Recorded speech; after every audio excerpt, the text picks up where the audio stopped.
Hello guys, welcome to my YouTube channel the most horror R. तो आज मैं आप लोगों को सुनाने वाली हूँ एक खौफनाक सी कहानी, जिसको सुनने के बाद हो सकता है कि आपके जिस्म में सर्दी के साथ साथ खौफ की भी एक लहर जाग उठे। तो आइए शुरू करते हैं अपनी आज की कहानी।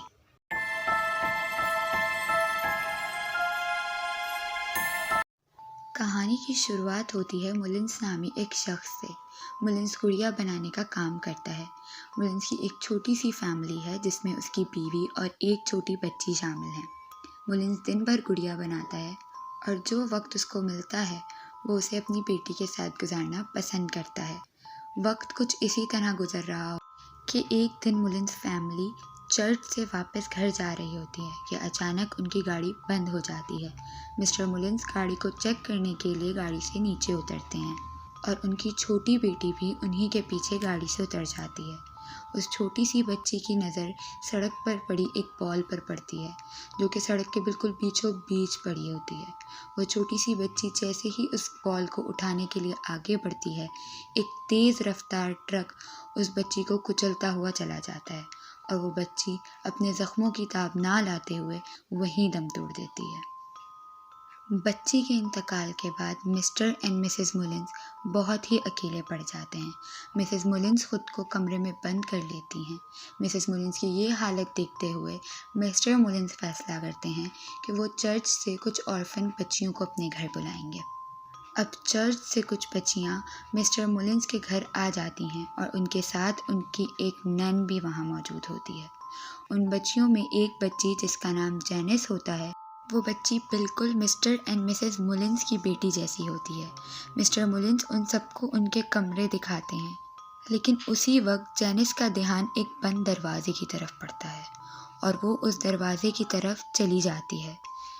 जेनिस को वहाँ पर कुछ हाइट मार्क नज़र आते हैं जो 1 से 7 साल तक के होते हैं, फिर उसके बाद नहीं।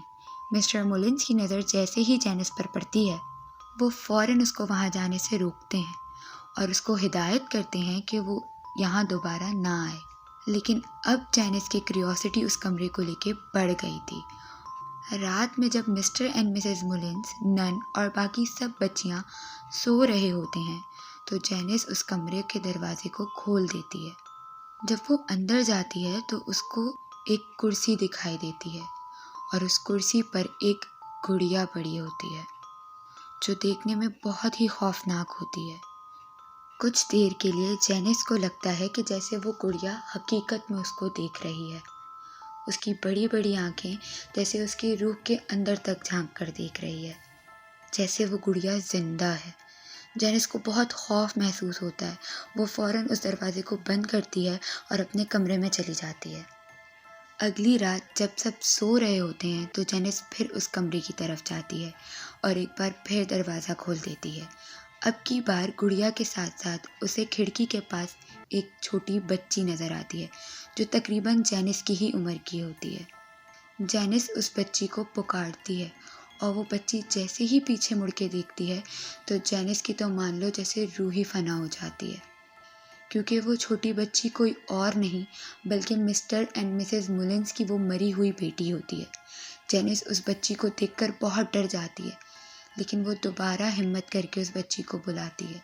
लेकिन अब की बार जब जेनिस उसको पुकारती है तो उस बच्ची की जगह वहाँ उसको एक शैतान नज़र आता है। जेनिस बहुत खौफज़दा हो जाती है और वहाँ से भागने लगती है, लेकिन वो जैसे ही वहाँ से भागने लगती है वो शैतान उसको फ़ौरन पकड़ लेता है और उसके ऊपर हावी होने की कोशिश करता है। जेनिस बहुत कोशिश करती है, लेकिन आखिरकार वो शैतान जेनिस पर हावी हो जाता है और अब जेनिस पोजेस हो चुकी है।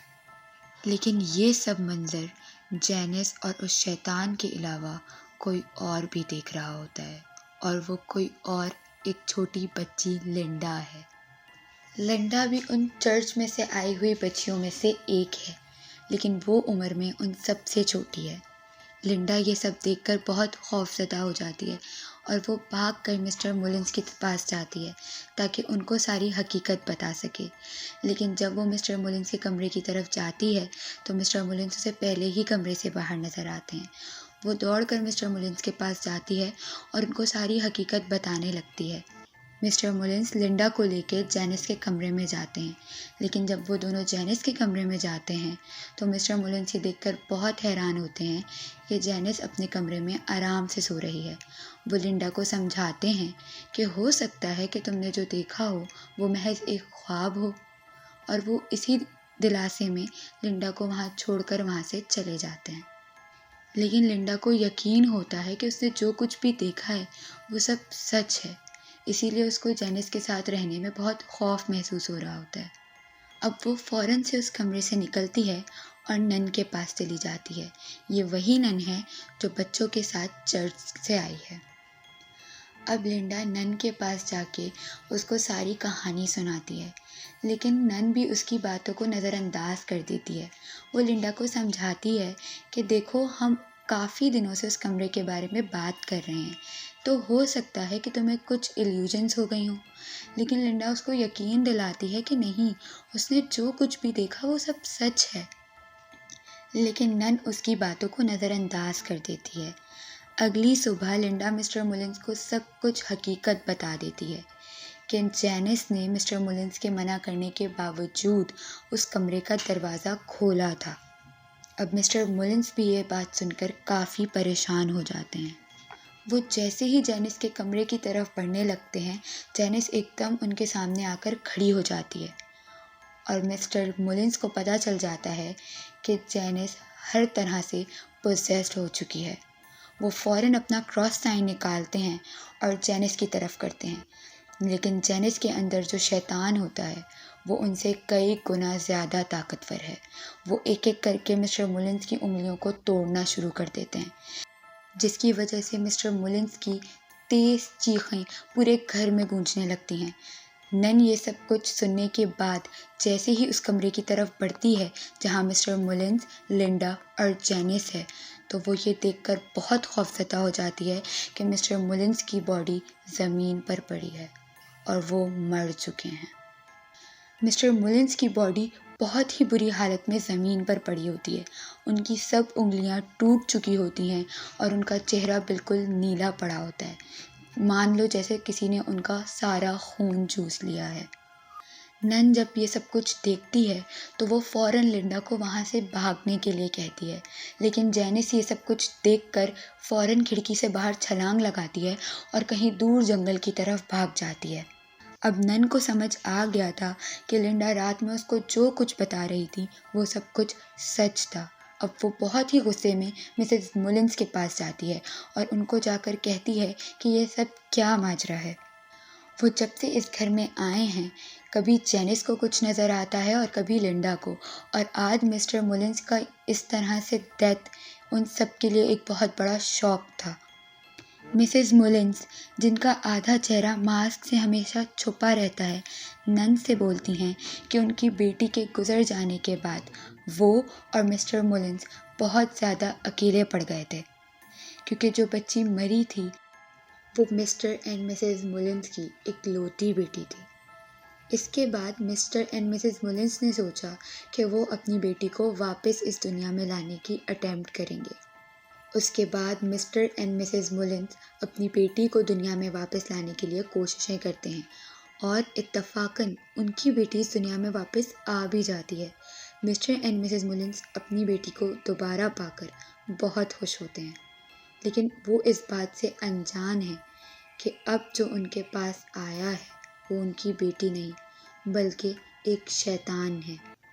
इसका अंदाज़ा मिसेस मुलिन्स को उस दिन होता है जिस दिन वो और उनकी बेटी घर में अकेले होते हैं।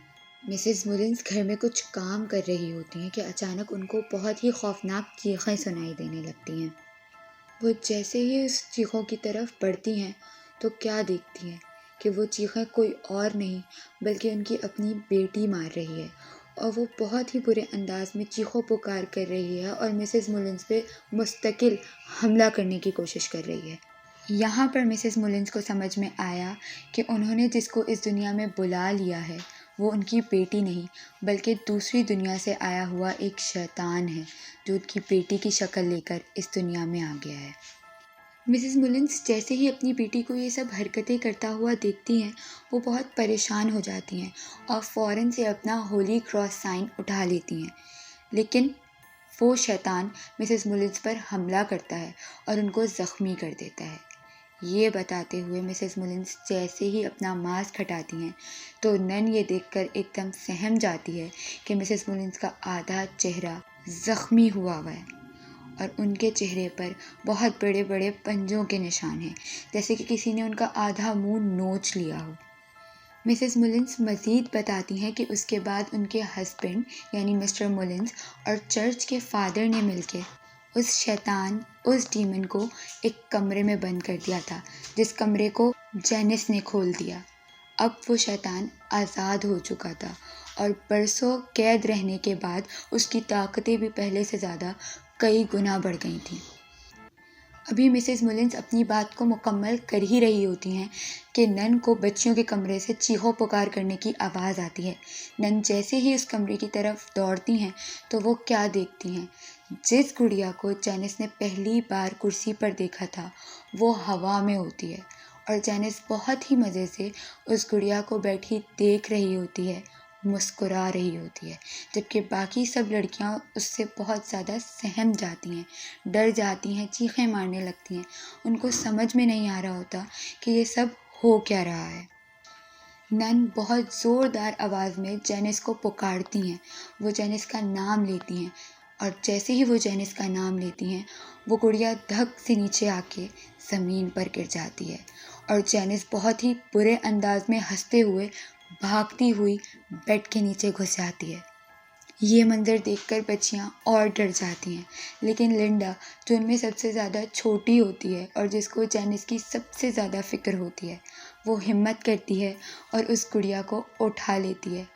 वो उस गुड़िया को उठाने के बाद बाहर जंगल की तरफ भागना शुरू कर देती है और नन भी उसके पीछे ही भागती है। लिंडा उस गुड़िया को दूर जंगल में फेंक आती है और अब नन जेनिस की तरफ बढ़ती हैं ताकि वो उसको बाहर निकाल सकें, उसको देख सकें कि कहीं शैतान ने उस पर कोई हमला तो नहीं किया, उसको ज़ख्मी तो नहीं कर दिया। लेकिन जैसे ही नन उस बेड की तरफ बढ़ती हैं जिसके नीचे जेनिस होती है तो वो ये देखकर चौंक जाती हैं कि जिस गुड़िया को लिंडा बाहर फेंक आई है वो एक बार फिर उसी बिस्तर के ऊपर पड़ी है और इसी के साथ वो कमरा ज़ोर ज़ोर से हिलने लगता है। नन सब लड़कियों को चिल्लाते हुए कहती हैं कि इस कमरे से बाहर निकल जाओ और बाहर जंगल की तरफ भाग जाओ। वो सब बच्चियां नन के बताए हुए तरीके पर अमल करती हैं और फ़ौरन उस घर से निकल जाती हैं। पर नन को अचानक मिसेस मुलिन्स का ख़्याल आता है। वो जैसे ही मिसेस मुलिन्स के कमरे में जाती है तो वो ये देखकर हैरान रह जाती है कि उस शैतान ने मिसेस मुलिन्स को मार दिया है और उनकी बॉडी के 2 पार्ट कर दिए हैं, जिसमें से ऊपर का पार्ट दीवार के साथ लटक रहा होता है। मिसेस मुलिन्स अब उनके साथ नहीं रही हैं। नन ये देखकर और भी ज़्यादा डर जाती है। अभी वो ये सब देख ही रही होती है कि वो घर दोबारा हिलना शुरू हो जाता है और इस बार वो इतनी ज़ोर से हिल रहा होता है कि आसपास की चीज़ें गिरना शुरू हो जाती हैं। घर की लाइटें खुद ब खुद चलना बुझना शुरू कर देती हैं। नन अपनी जान बचाते हुए उस घर से भागती हैं और बच्चियों के पास जाकर खड़ी हो जाती हैं। पूरी रात वो घर इसी तरह हिलता रहता है और किसी की हिम्मत नहीं होती कि वो उस घर में जाके देख सके कि जेनिस वहाँ पर है या नहीं, और अगर है तो किस हाल में है। जैसे जैसे सुबह का उजाला फैलता जाता है उस घर का हिलना भी अपने आप बंद हो जाता है और हर चीज़ ऐसे स्टेबल हो जाती है जैसे वहाँ कुछ हुआ ही नहीं था। नैन जब सब कुछ दोबारा ठीक देखती है तो वो उस घर की तरफ बढ़ती है ताकि वो जेनिस को देख सके कि वो ज़िंदा है, क्या वो वहीं है, उसको कोई नुकसान तो नहीं हुआ। लेकिन नन पूरा घर देख लेती है। वहाँ पर ना तो मिसेस मुलिन्स की बॉडी थी और ना ही जेनिस। उसके बाद उस रात के बाद जेनिस के साथ क्या हुआ, जेनिस कहाँ गई, इसके बारे में आज तक कोई जवाब नहीं दे सका और जेनिस आज तक लापता है। सो आई होप आपको ये वीडियो पसंद आई होगी। मेरी वीडियो को लाइक करें, कमेंट करें और मेरे चैनल को सब्सक्राइब करें। साथ ही साथ बेल आइकन को भी प्रेस कर दें ताकि मेरी आने वाली हॉरर वीडियो डेली आप तक पहुंच सके। Stay safe, good bye.